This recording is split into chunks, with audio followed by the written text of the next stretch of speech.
What's good, Illini Nation? It's your man in the middle, Deon Thomas, back and bringing you nothing but the very best as always.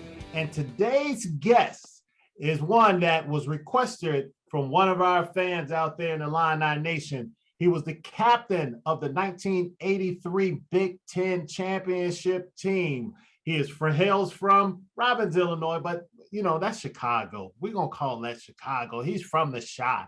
And he also has done some tremendous things in his life after the ball stopped bouncing. We're going to hear a little bit about that. But today we got the legend, Quinn Richardson, joining us today from Eisenhower High School. Quinn, how you doing, man?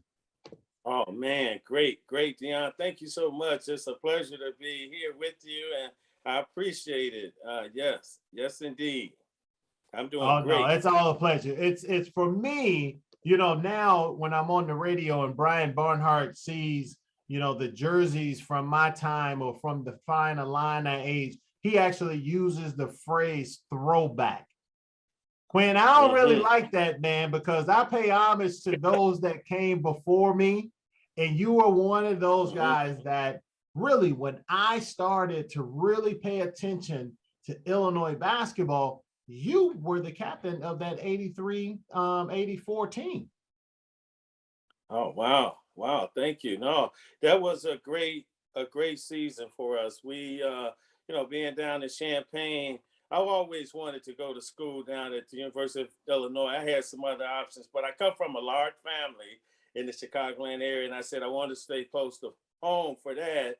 But that was a great team. We had a lot of chemistry, a lot of togetherness, played hard on both ends of the court, and winning that Big Ten championship was special.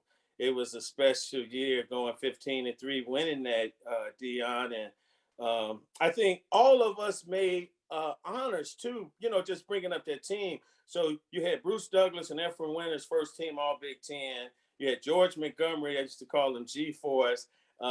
He was second team, and then me and Doug Oldenburger were honorable mention. So all five of us, they had a first team, a second team, and then they had five honorable mention players. So for the Illini to get all five recognition was pretty outstanding. That's amazing within itself. But you just said something, and I got to take this back just a step. You said large family. What's a large family? How many of you were there? Four sisters, 3 brothers, and then 2 of my cousins stayed with us. And we had a single family house, but wow, we really enjoyed. Yeah. So, 2 of my cousins stayed with us. So, so I had the opportunity to. No, go ahead, Quinn. Yeah. I was going to say, and how this came up, not too long ago, a friend of mine, his son went to Homewood Flossmoor High School here, and he was playing in the NCAAs in Indianapolis last year because all of the games were there, right, for the NCAA. They wanted to control it. And he played for Santa Barbara. And I said, oh, Johnny, he was going to Indianapolis for the game. I said, I had a chance. They offered me a scholarship. And they're like, well, you didn't go to Santa Barbara. You were still not to Santa Barbara. I said, well, it was hard because the palm trees, it was in March, it was beautiful. It's off the ocean. But I said, yeah, I come from a large family, being able to come home, get on 57 and head back home in an hour and a half and having my family be able to come see me, that was important. So, I just bring that up in terms of family because one of my buddies was asking me about that. How did you go to Illinois versus Santa Barbara or some other school? But when I said Santa Barbara, because he knew how beautiful that was there, being off the ocean, the campus. Well, I'll tell you that this, you exhibited one thing that is unfortunately seems to be, today's youth seem to be struggling with, and that's called loyalty. So appreciate you staying home, man. So with all of those boys and girls in the house, was that who was the basketball player? Were you the only basketball player, or where did you fall in the numbers? Like, I'm a middle child. There's only 3 of us though, so my family's small. I got an older brother, younger brother, and I'm right in the middle. But was there a basketball influence within that clan of people that you had in your house? Yeah, when I was younger, played basketball, and in fact, I said as soon as I could go out for the team, I'm gonna play. So it was in fifth grade, and I had my other two brothers played too, but Robbie was closer to me, and I was like, oh man, as soon as I get in fifth grade, so they had the lightweights and the heavyweights, and they only gonna take one fifth grader. So me and one of my close friends went out. So I was really, really looking forward to making the team, and I got cut. I got cut that year, and so I went home and I was looking out of my mother's window, the back window. It was looking at a basketball court in the field, and she said, "How did things go at the workouts, Quinn, at the trials?" I said, "Not good, Mom." I said, "I got cut." She said, "Oh, that's okay. You'll make it next year." And after she said that, Deon, it's almost like yesterday. I can remember. I went outside with the basketball, and I made like 100 layups because what happened? I went in and I missed the layup. My close friend, who I was still friends with forever, and I was glad he made the team, he went in and he made his layup. And the coach said, "What's your name?" And he wrote his name down. I'm like, okay, he didn't ask me my name. But I got cut. But that could have been the best thing that happened to me. You know, I'm not saying adversity or something, but it made me want to even have more passion and desire to be the best I could be. So the next year when I tried out, and the coach said, "Oh, so you Ray Richardson's brother, huh?" I said, "Yep." He said, "Can you dribble like him?" I said, "No, but I can shoot better than him." So it was. I think my brothers helped me initially get a liking for the game, and then once I started playing, it was so fun. It was just something that I just wanted to do. It's just something that had a burning desire in me to just try to be the best that I could be. Mm-hmm. So that, I guess that was your Michael Jordan moment, you know, because you see all the Jordan tapes. They always talk about him getting cut his freshman year. So I guess that was kind of your Michael Jordan moment, along with watching and playing with and against your brother. I'm assuming, because I know mine. My brother used to kick the crap out of me all the time, and I could not wait to the day that I could beat him. I mean, and they came my sophomore year, Quinn, and I didn't stop beating on him after that, boy, just to really get out there. So between you and your brother, you say he helped you. Let me ask you, what was the how? Was it a through the adversity type of help, or did he actually take you out there, teach you the fundamentals, help you start to build your game? Yeah, I used to play him all the time, one-on-one, right? And he would be aggressive with me and push me and beat me up, and I could never beat him. So I said, at one point, then I start beating him. I don't know exactly when, but it's in a couple of years. But I kept playing him, so I kept working on my game, practicing, dribbling, shooting, going behind the school by myself, just working on my game. It'd be 80 degrees, 85. I'm out there working on my game, and I have to tell you a story about that.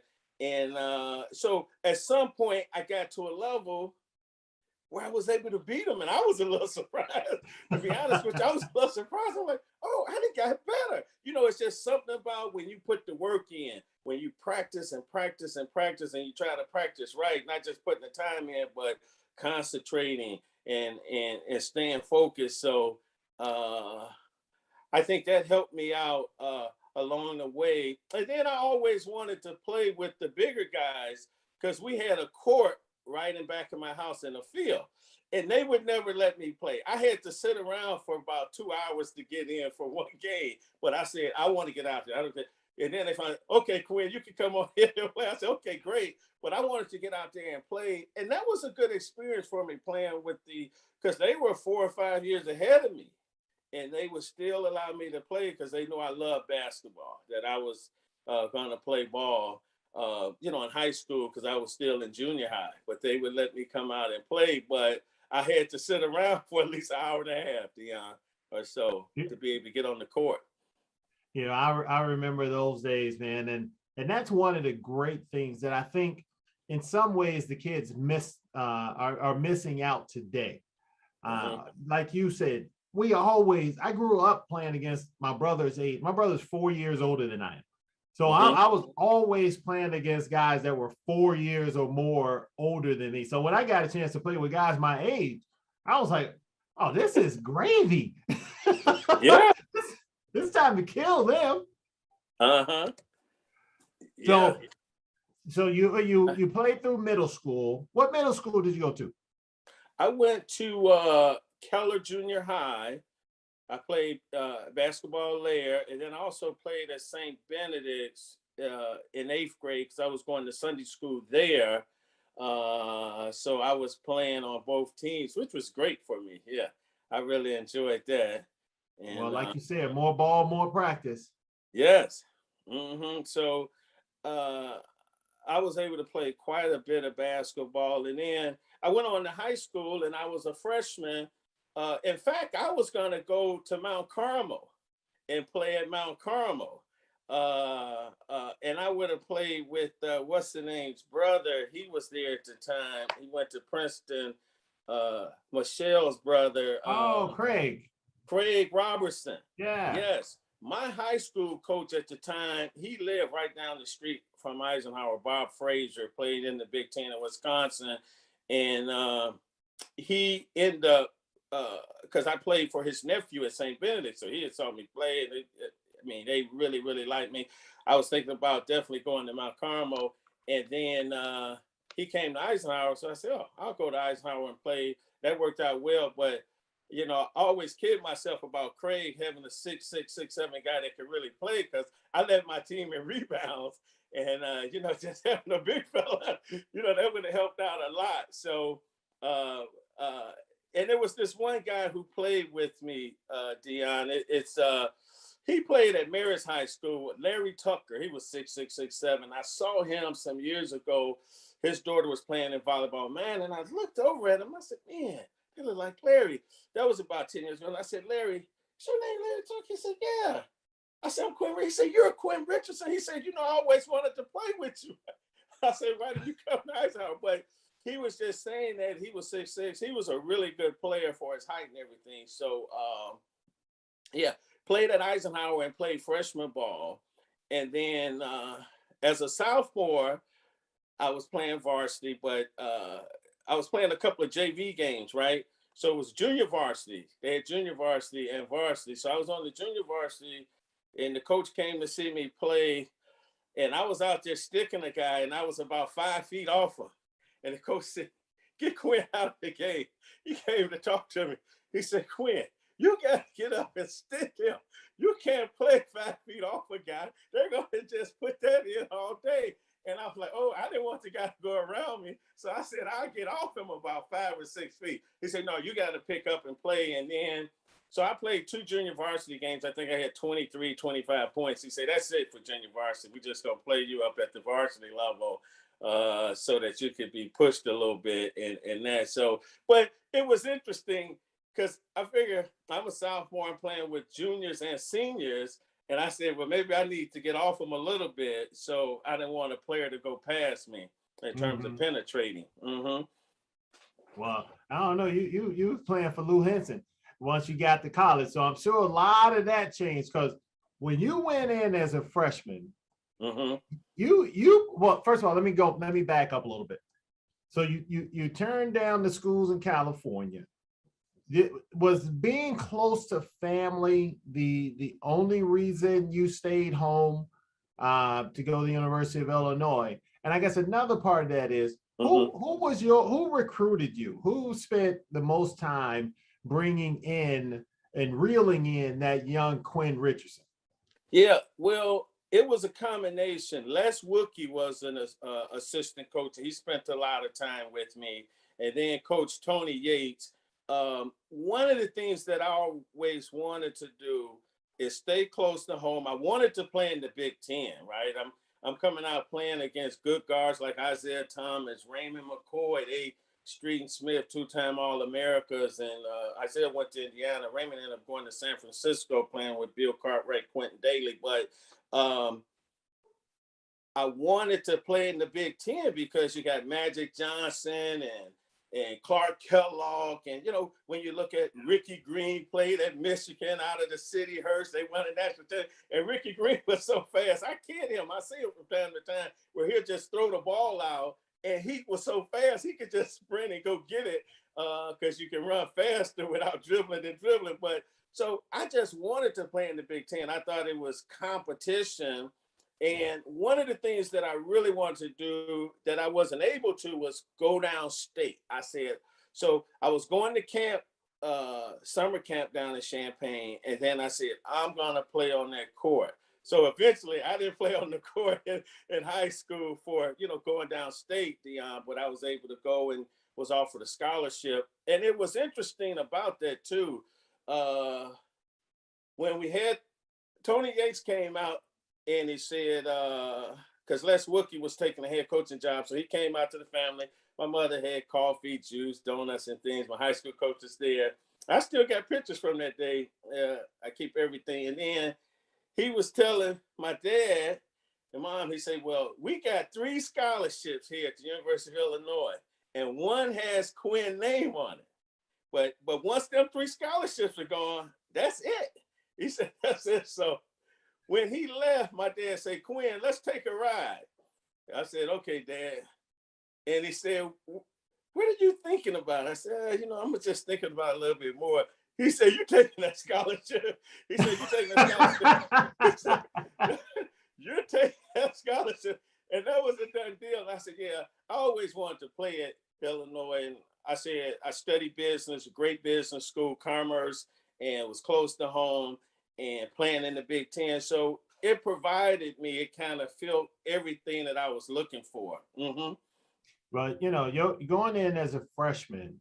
You played with some great Illini, Derek Holcomb, Mark Smith, Levi Cobb, my buddy Perry Range. You had Rob Judson on that team, who I'm still friends with. Well, I'm still friends with a lot of these guys from this era. But you played with one of the guys that, another one that I grew up watching, who we were inducted into the Illinois Hall of Fame together. He was the all-time leading scorer until I broke his record. And when Eddie called me to congratulate me on breaking his record, man, I think my head almost flew off my shoulders. Wow. What was it like coming in? And not to mention Neil Bresnahan, you had some really good guys on that team. What was it like coming in and having upperclassmen like those guys to kind of help you get acclimated to life at Illinois? Oh, it was really, really, really great, Deon. I think you hit the nail on the head. Perry Range, I stay in contact with him a lot. He's up in Oak Park, and Neil, and then Coach Rob Judson, who's at DePaul now. Yep. He's playing for a coach who used to be an assistant for Coach Henson at New Mexico State. Tony Stubblefield used to be an assistant for Coach Henson. I didn't know that. Yes, and Rob Judson is playing there. And I saw him on the bench with them. I'm like, that's Coach Judson, because Shaka got the job at Marquette. And I'm thinking he brought his whole crew in. So, but having Eddie Johnson, Mark Smith was just unbelievable. Derek Holcomb, Rob Judson, that whole crew. But I was like a little brother. They had so much love for me. And even till today, I stay in contact with a lot of the players. And I was in Eddie Johnson's wedding. To say he called you, he told me, because I was down in Phoenix once, and his wife Joy was telling one of her girlfriends that I introduced him. She said, yeah, and he introduced me and Eddie, because we were giving a party to raise money at Bromley Hall. And I told Eddie, come with me, I want to introduce you to somebody. And it was Joy. No, really? Yeah, so just to give a little tidbit on that, but yeah, so Eddie and I was in their wedding. Eddie had me in the wedding, and one of the things that Eddie would do was, as a freshman, he would drive home, and he was like, Quinn, he'll let me know. I said, Eddie, if you just let me know a half an hour before, I'm gonna be ready, because he's going right down 57 to Dan Ryan. I said, you can let me off 127. There's a McDonald's there. I'm right in my backyard. I'll get home from here. He said, no, I'm taking you home. So my mother would always have a lot of food and everything, because he said, no, I'm not dropping you off. I'm taking you home. So he would always come and sit down and eat, but enjoy the camaraderie with the family and everything. But he was whenever he would drive, coming back home, I would always ride with him, and just having that relationship with him, even after he left Illinois, because he ended up going once to go talk at Cincinnati for Coach Tony Yates' camp. And he asked me to take that ride over a couple of days and spend some time with him. And, so those were just special, like you said, what you told me, Illini family, we're family. And, Deon, that really touched me and moved me.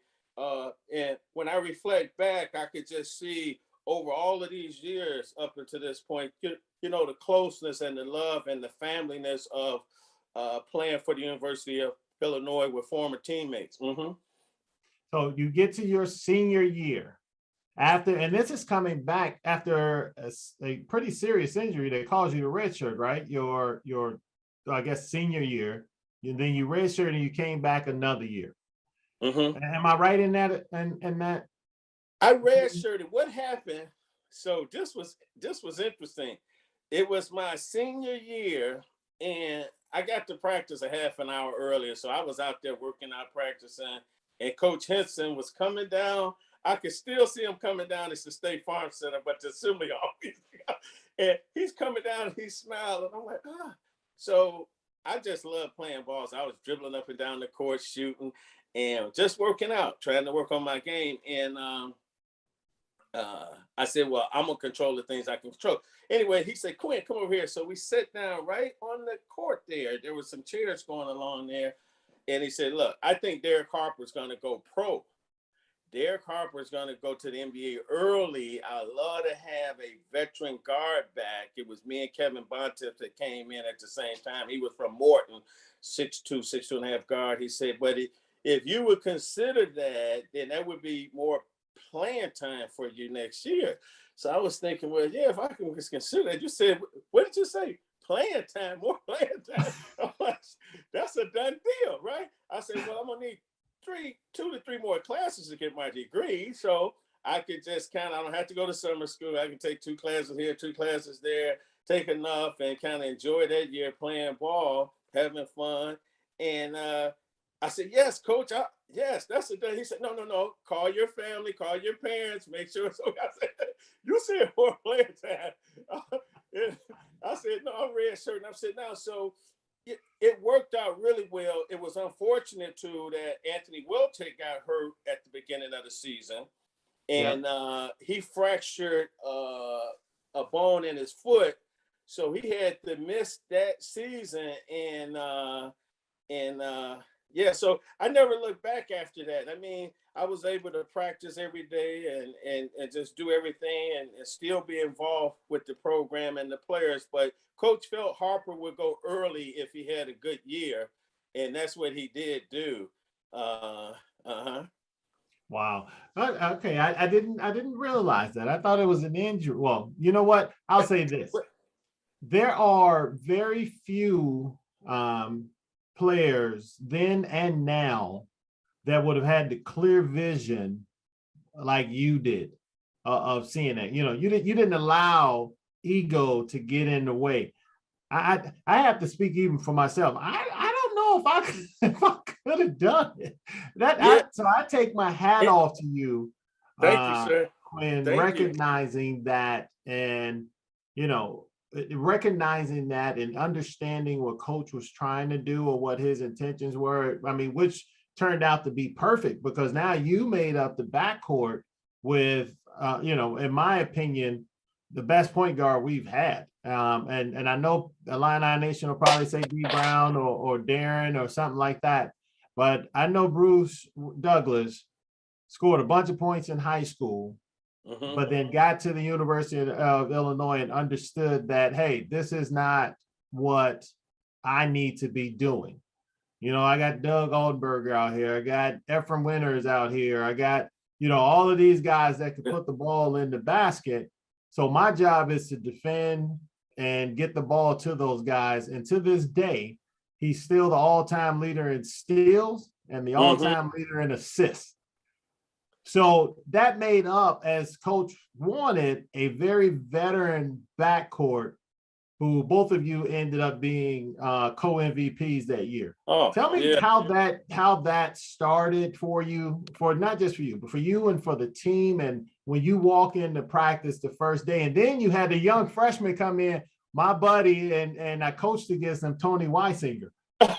Yes, Tony White. And, I'm glad you brought up about Bruce. I stay in contact with Bruce and Madge quite a bit. Bruce works for the, I think it's ComEd, and then he's also a preacher, a minister. And Bruce and I stay in really, really close contact.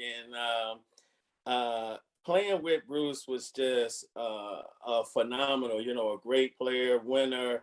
But being on the side of him, and he's a winner coming out of Quincy, but with Altenberger, with George Montgomery, and myself, and just having that chemistry. Yeah, so Coach Henson saw that, and I would say what you were saying initially, generally players don't redshirt at all. Maybe as a freshman, maybe in football too, depending on where you at in terms of the skill set and everything. But as a senior, it's really unheard of, really, unless you do have an injury. So you were right on point with that.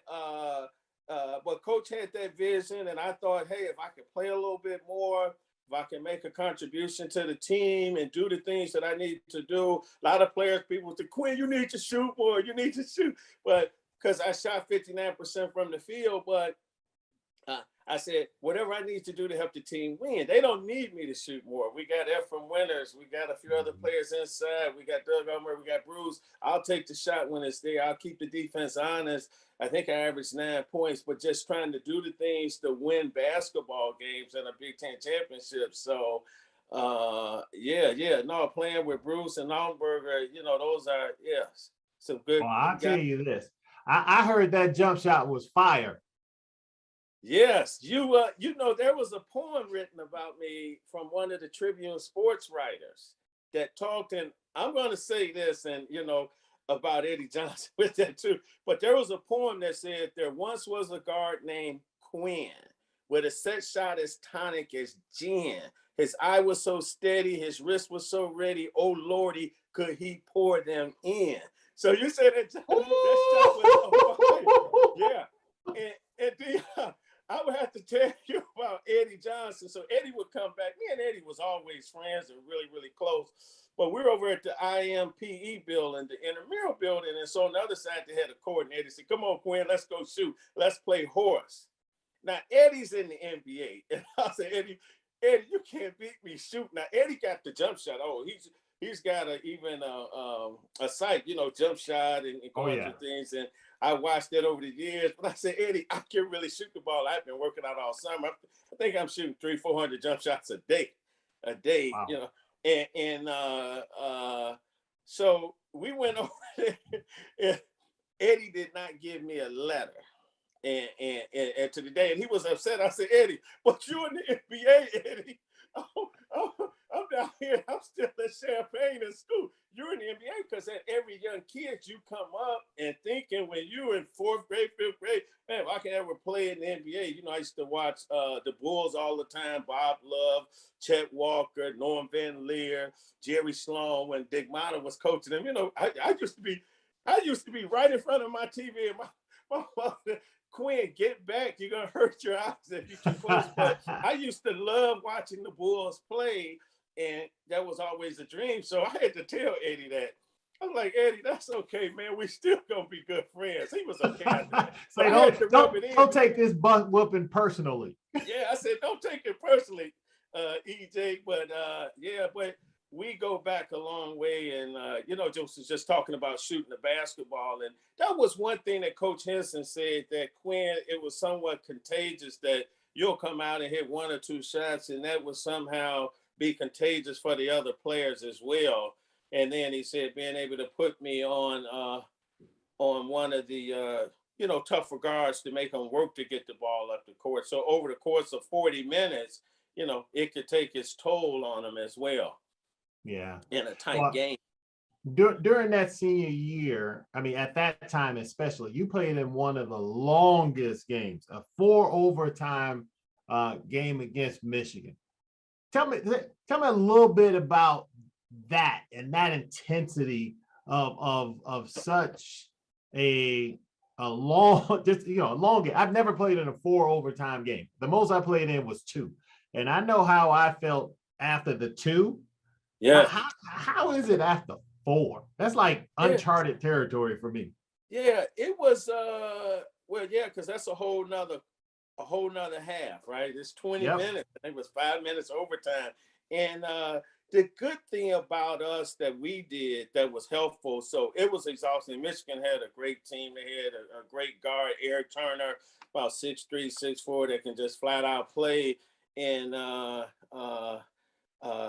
think they had the big man too, Tim McCormick. So they had a lot of good players. And but we were, one of the things that helped us out, Coach Bill Kroll, the strength coach. So we would work out a lot and run and be in great condition, lifting weights. And then during the season, after that game, we went over to the weight room just to show. We had a program where we would go and lift weights twice a week, but it was a circuit. So it was a circuit. It was light weights, but it was to maintain the stamina, the strength, and endurance that we had got all summer and fall, because over time it'll be diminishing returns if you didn't do something to maintain. So after 4 overtimes, we in the locker room and they said, "Okay, guys, put your sweats up. We're going over there." It was only a half an hour, but it was a circuit. So I think having the weight program was good. It kept us away from a lot of injuries, if you will.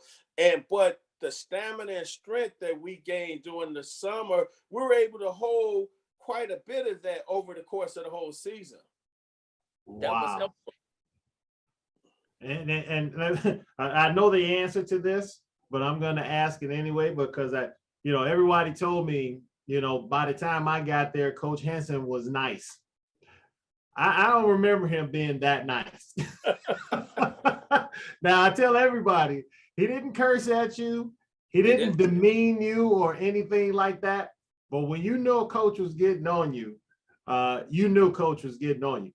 How many dissenters did you have after a 4 overtime game and having to go lift weights? Well, none, because Coach Henson, like you said, Coach Henson ran a tight ship. He never would swear, but he cared about you as a person and as a player. So, and we could sense that because he just cared about us. We could just sense that. So we, Coach always used to say this too. Look, basketball is a game of percentages. He said, let's do the things that we need to do to win. Let's focus on the things we need to do to win. He would say, hey, if we're playing this team 20 times, we could beat them 19 out of 20. But we're not playing them 20 times. We're playing them this one time tonight. And let's go out there and play ball. So he was always focused, one game at a time, one game at a time.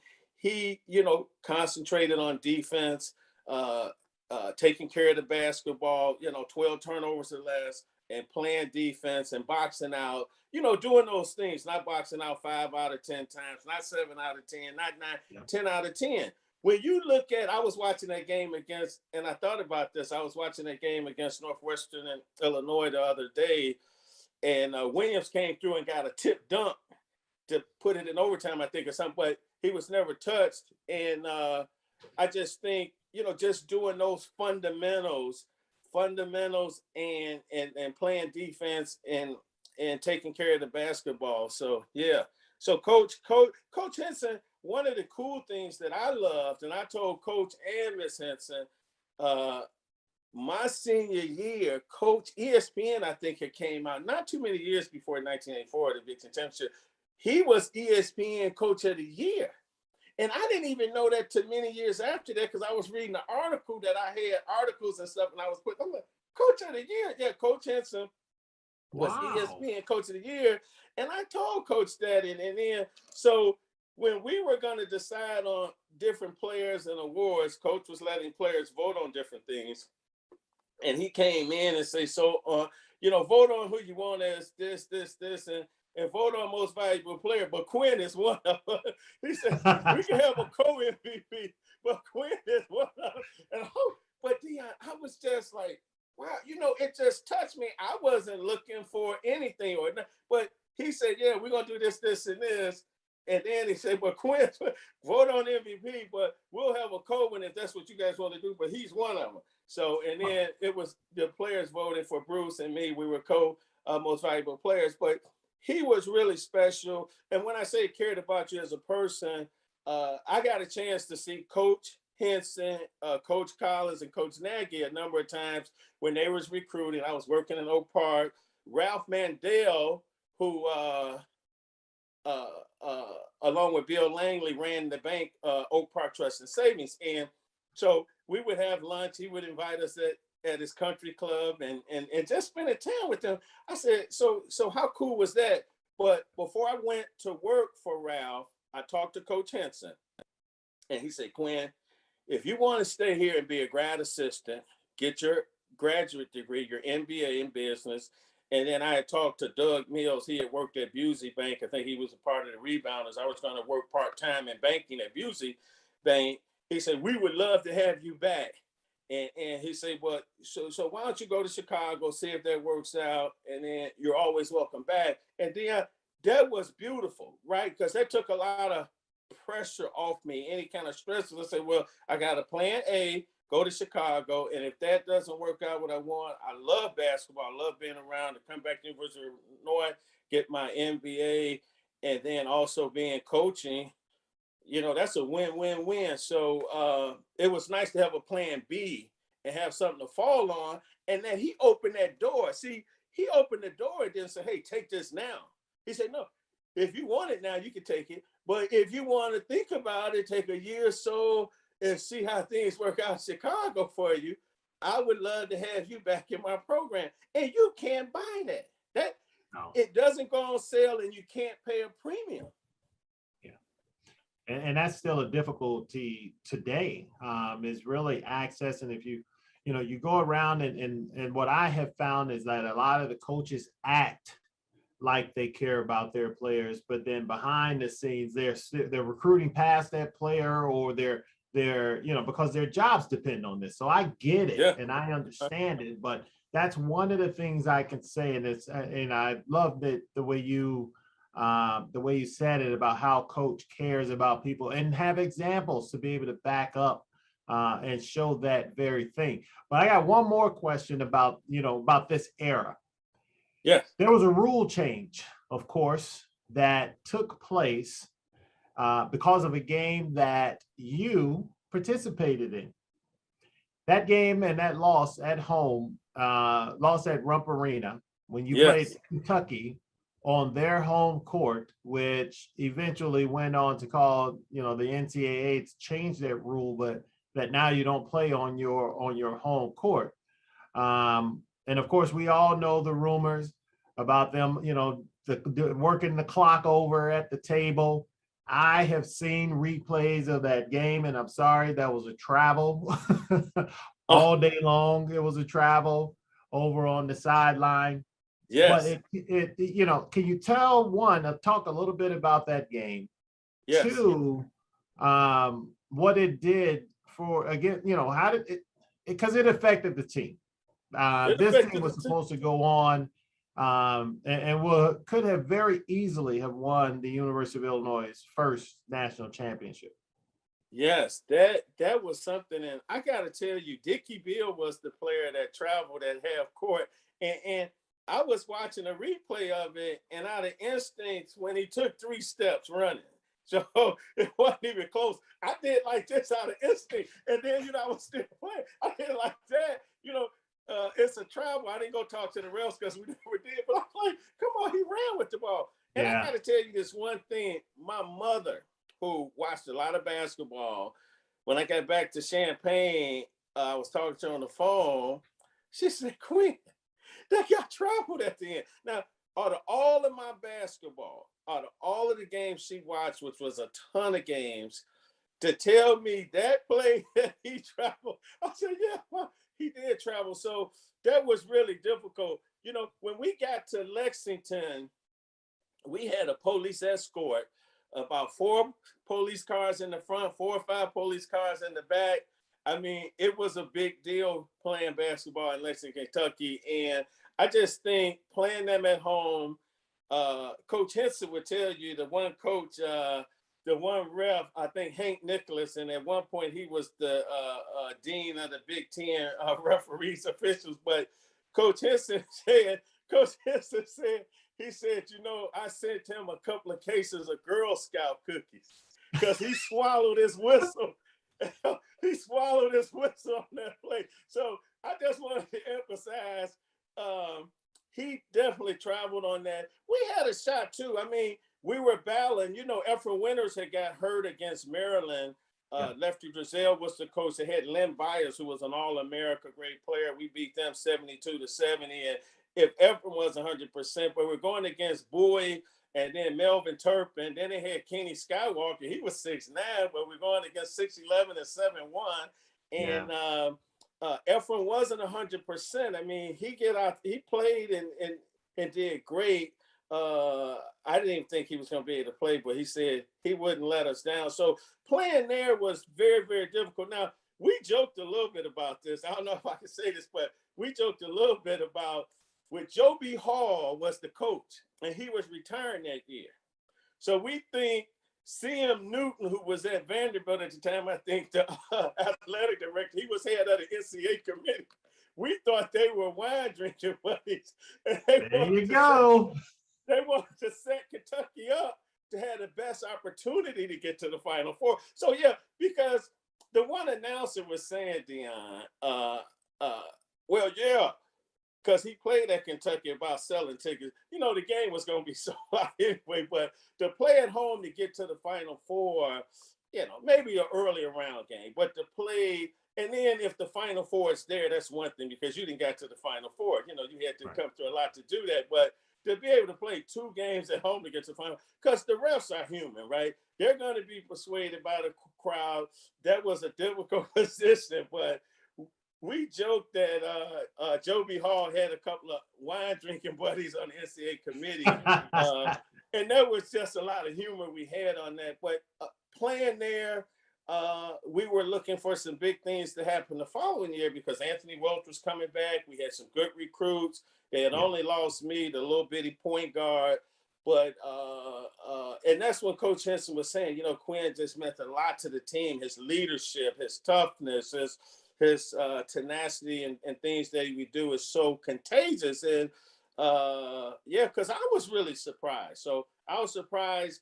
And it was interesting. We get back to Willard Airport and I still got the tape. Coach Henson takes my hat off my head and puts it on his head and said, this guy, 8 for 11. I was 8 for 11, right? 16 points, Chevrolet player of the game. He started, and then I said something, yeah, this has been a great program, Coach, and you helped it become a great program because I think he had just been there for maybe 4 or 5 years. That game, when I was a senior, Eddie Johnson and beat Michigan State on the last second shot in the corner that Eddie ended up hitting. I was watching that game as a senior in high school. So, yeah, you know, the Kentucky game, Coach Collins had told me, because he played in the Final Four with Charlie Chris and Sam Lacey. He said, Quinn, it's nothing like it. If you get the chance to play in the Final Four, it's going to be great. So I was kind of looking forward to it, Deon. And yeah, so you bring back some great memories. But we were right there, and we were, you know, Coach would say we were courageous. We were in a war, and we didn't back down under those circumstances. And the beauty is that they changed the rules that can't happen. So they rectified it. So that was a great thing, huh? Oh, yeah. Before we move on to the next topic, Illini Nation, let me tell you guys a little bit about our sponsors over at BetRiver Sportsbook. If you haven't signed up yet with BetRivers, now's the time because they are offering a $250 match bonus for your first deposit. But what sets them apart is that they require just one playthrough to turn your bonus into cash money. With their new Rush Pay instant approval, withdrawing your winnings is safer, more secure, and more reliable. With basketball season in full swing, get in on the action by going to betrivers.com today or by downloading the BetRivers iOS app. You must be 21 years or older to play. Gambling, if you have a gambling problem, please call 1-800 gamblers. So Quinn, they changed the rules, and they rectify a mistake somewhat. Yep. But this is the end for you. So Yep. you don't have an opportunity to come back this next year and try the next year rather and try again for the Final Four.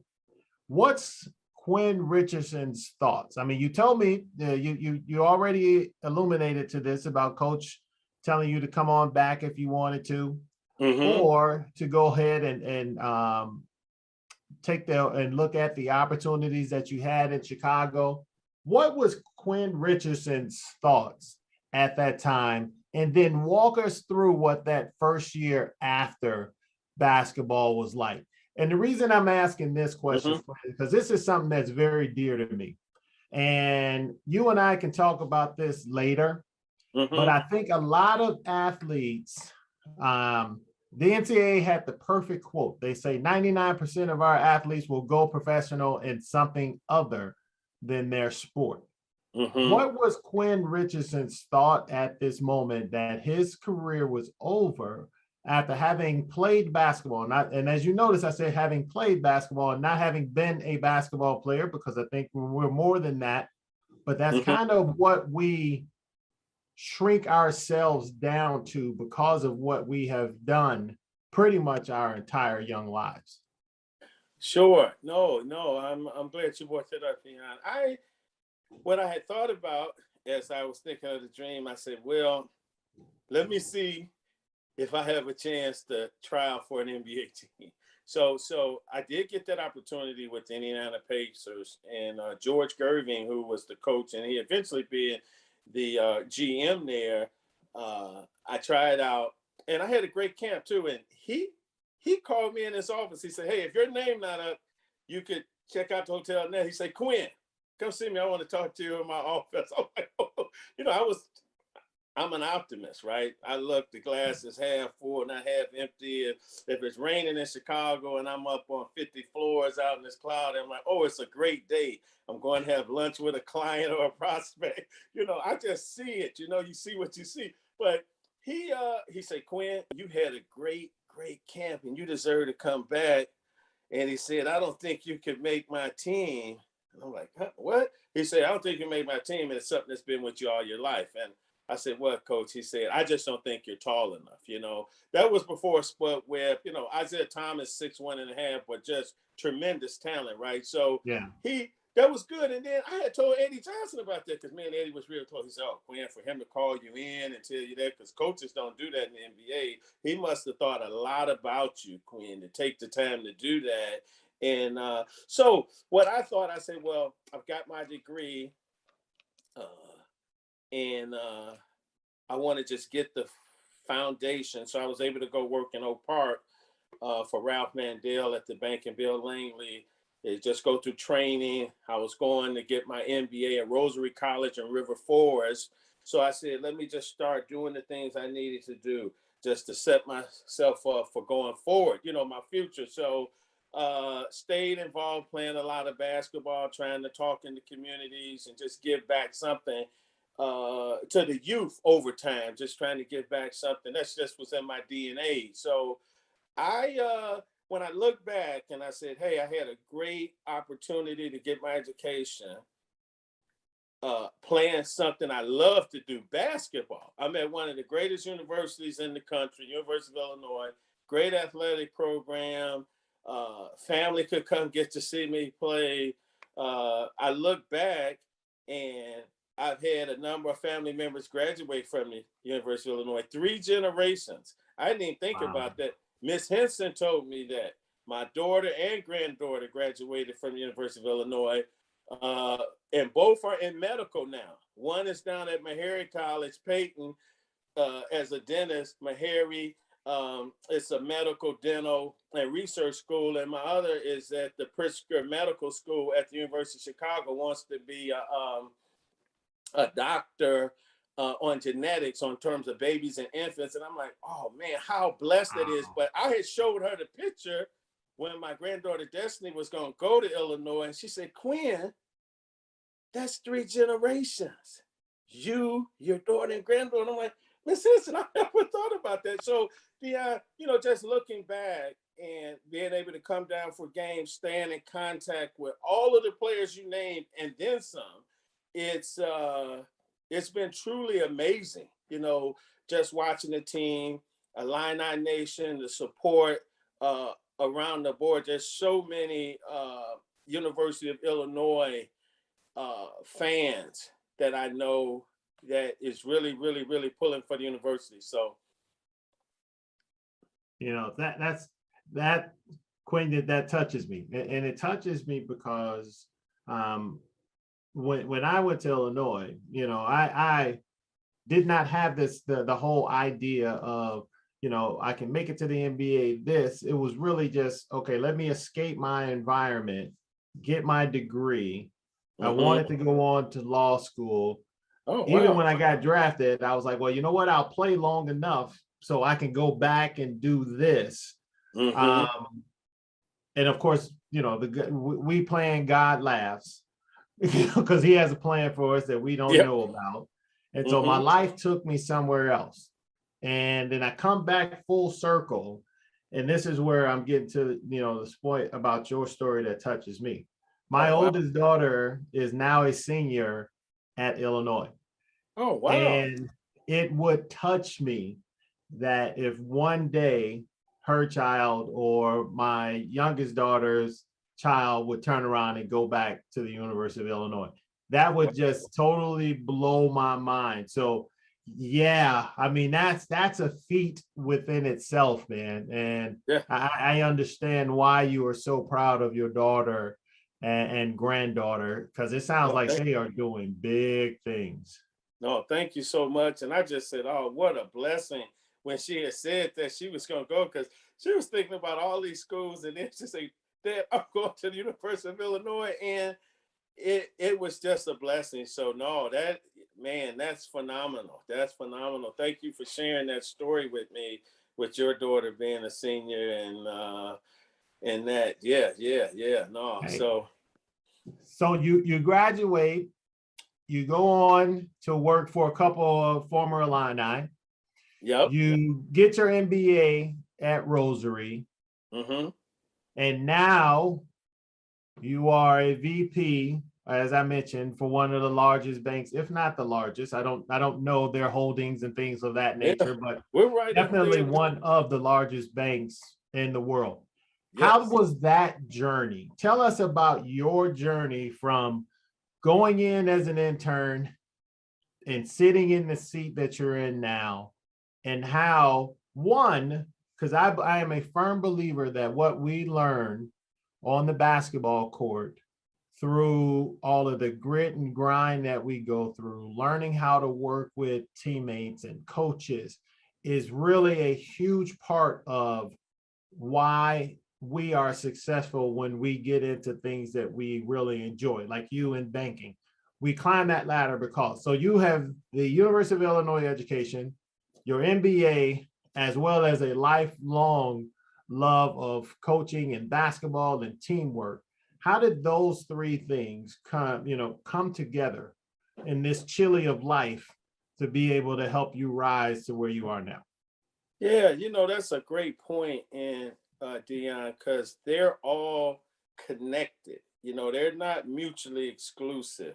They're all connected. And when I think about sports and how that's helped me in terms of being dedicated, being determined, being focused, not taking any shortcuts, right, to be successful, that in the business environment, banking or otherwise, I could be working and sitting at a desk all day just with a computer, but I'm working with people. I'm working with clients. I'm working with companies. So being able to have that teamwork and that chemistry, have the work ethic to know that, I can't cut. I got to give 110%. And it's just something that it's not like even working, right? Somebody said this, and I can't remember. This is not my quote. It say, find something that you love doing and you never work a day in your life. You never work a day in your life. Find something you enjoy and love doing, and you never work a day. I don't know if that was Mark Twain or somebody had that quote. I may have to look it up. It was around a long time before you and me. So. yeah, it was a long time, man. I used to just think about how playing now and playing, today is, and just blood, sweat, and tears, and that things were rugged, playing through fouls and things like that. But I do think they're all connected, and then by having that discipline in sports and practicing and getting up and putting in the time, then that carries over to something that you love doing, because it's just you do it out of instinct, right? You're not even, and then you enjoy doing it. So, and it's fun, and then you're successful, and then more than that, you look, how can I help others? So as I've been doing everything that I do, I try to help others because, as you said, relationships. I'm a relationship person, and I've had some of the younger bankers talked with me about that as I was working with them, and we're working on a big transaction. And there's like, Quinn, you care about me and your relationship. You're not just pushing, let's get the model done and let's get this. You're trying to help me grow and develop. And I said, yeah, that's just part of it. That's just a part of me, and how I view things. And that made me feel good too, that the person in my, I would call him the underwriter. So being a relationship person, but yeah, I think you hit the nail on the head. When you're playing sports and you're playing team, and to be really, really, really successful, you can have a lot of talent and may not be as successful. You have a lot of talent, you're gonna win games just because you're gonna outplay the team with the talent. But to be very, very successful at a high level, elite level, having that chemistry, playing together, working hard. And I think all of those things transfer over to when you start outside of sports and whatever endeavor that you desire to do. I agree 100%, man. So I am, ecstatic about having you on today. But what I like to do, Quinn, as I mentioned to you when we were off air, is I like to give the guests the last minute. You can address Illini Nation any way you choose. They, you are an Illini. You're a part of this Illini family for life. Yes. I appreciate you, and I'm sure they do as well. So the mic is yours, big man. No, thank you so much, Deon. And I really, really appreciate this opportunity, and Illini Nation, not only for when I played at Illinois, but just following and the love and support that is given to the university throughout all of these years. And I know this year is going to be really, really special as we go down this stretch of these 8 games, and starting with Purdue tonight. I am just really, really excited for Illini Nation and what we're going to accomplish in running these last games out, these last 8, to win the Big Ten outright, right? We haven't had all our team together. Cabello, the magician, is just coming back. He played 8 games. Kofi, and we're very, very deep. But I think Illini Nation, because we're focusing on basketball, big game tonight against Purdue is that we do the things to win games, right? Defense, we rebound, right? We play hard, and those are the things. Even with turnovers, we're 12 turnovers or less a game. So I think, and we've got the big guy in the middle, Kofi. He's aggressive. He runs the court like a point guard. And Deon, so I was like, inside out. But we got a lot of skilled players that can shoot. One of the things, Deon, that I noticed that I was looking at from the statistics too, that we shoot 71% from the free throw line, right? Kofi's shooting 65, 66, but we are a great free throw shooting team. When you look at Plummer, when you look at Frazier, when you look at Granderson, and even Cabello, people that's going to have the ball down the stretch. So we are, I think everything we're set up these last 8 games to really make a run, and we're deep to win this Big Ten. All right, Illini Nation, ILL,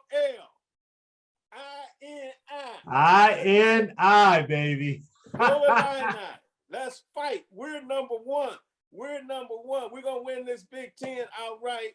And that's a beautiful thing. And I look at winning the Big Ten outright in the regular season more than I do at the Big Ten tournament. I just think winning it outright, that, you know, and look, it doesn't matter where we're playing, on the road, at home. We got 8 good games coming up, and we are ready to go.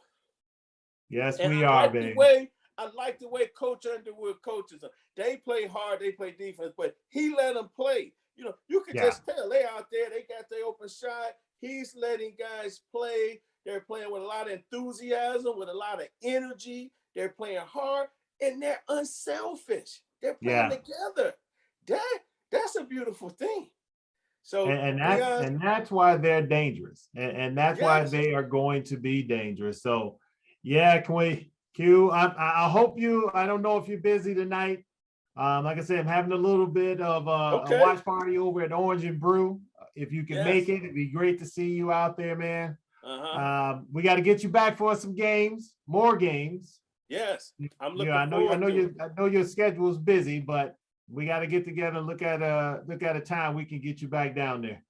Man, that'll be great, Deon. And thank you so much. I really do appreciate it. It's been an honor and a privilege to have this opportunity and also just to connect with you. I've talked with you from time to time. I know I've got a picture down in my basement when we were down at the United Center when they had the award for Coach Henson when New Mexico State was playing in that. And I look at that from time to time. So, you know, you're one of the great all-time players ever to step foot on, I'm not going to say the Assembly Hall, the State Farm Arena, but playing down in Champaign. And you came up with a clever name, Champaign on Ice, and we're going to hold everything on ice even after this regular season championship. So thank you again, sir. Thank you. Oh, no, the pleasure is mine, Q. So hope to see you tonight. If not, we'll definitely be seeing you. Illini Nation, we are going to close it out. As always, please check out the Field of 68 media. They have a ton of great content covering the 68 best team, top programs in the country. And if you don't know, again, BetRiver Sportsbook, my partners, none of this is possible without them. So I am extremely thankful to them and the Field of 68 for carrying Champaign on Ice. And like you said, Quinn, I know most of those kids are too young, but we're going to pop some bottles for them after they win this Big Ten championship. Woo! Keep it on ice. I like that. Thank you, Deon. Hey, look, and I got my, I don't know if you can see this, but that's my Big Ten championship. I see it.